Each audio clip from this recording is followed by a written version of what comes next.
শেখুল ইসলাম হযরত মাওলানা তাকি উসমানী দামাত বারাকাতুহুমুল আলিয়া, সারা পৃথিবী বিখ্যাত বুজুর্গ আলেম, উনি ফতোয়া দিছেন যেই কিশোর, যেই যুবক বড় মোবাইল ব্যবহার করার ক্ষেত্রে হালাল হারামের বিধান কি শরীয়তের এটা জানে না, এটা মানে না, তার জন্য এই বড় মোবাইল ব্যবহার করার অনুমতি নাই, জায়েজ নেই।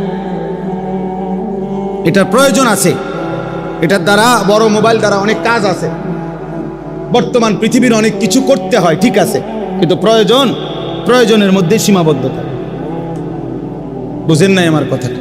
বড় মোবাইল আমার কাছেও আছে, আমার গাড়িতেও আছে। আমি আসার সময়ও আজকে মনে করেন আমাদের ইংল্যান্ড থেকে একজন ঘনিষ্ঠ মানুষ হজে উমরায় গেছে, উনি আমার সাথে জরুরি কথা বলছে, তো আমি ওনার সাথে কথা বলছি। আমার শায়েখ আল্লামা মুফতি মুশতাকুন নবী কাসিমি হজরত এখন উমরায় আছে, মক্কায় আছে, আমি ওনার সাথে কথা বলছি আজকে দুপুর। সিলেটের মনসুর ভাই উনি উমরায় আছে, আমাদের ঘনিষ্ঠ, ওনার সাথে কথা বলছি।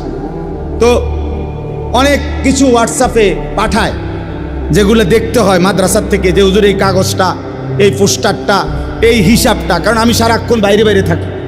তাহলে প্রয়োজন তো ঠিক আছে, তো প্রয়োজনের মধ্যে রাখা দিলাম কাজ সারলে, কিন্তু এই ছোট মোবাইল দিয়া মাহফিরুল্লাহর লগে কথা বলা, আমার ফ্যামিলির সাথে কথা বলা, স্বাভাবিক কথাবার্তা বলা, এটা দিয়ে সম্ভব না, তো এটা দিয়ে সারলাম।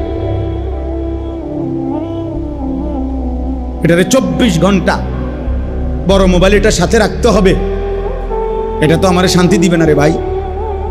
এই পাঞ্জাবিওয়ালা যে কয়জন আছেন, হুজুর, ইমাম সাহেব, মাদ্রাসার ওস্তাদ, দোস্ত আমার, হাত জোড় করে বললাম, আর যদি কোনোদিন আলাদা সুযোগ না পাই, এই জন্য বললাম, বড় মোবাইল পাঞ্জাবিওয়ালা পাঞ্জাবি ছাড়া, টুপিওয়ালা টুপি ছাড়া সবাইরই ফকির বানায় দিবে, অপমানিত করে ছাড়বে যদি এর নিয়ন্ত্রণ করতে না পারে, যদি এর হালাল হারাম বাঁচতে না পারে, হেফাজত করতে না। আল্লাহ আমাদেরকে তৌফিক দান করে।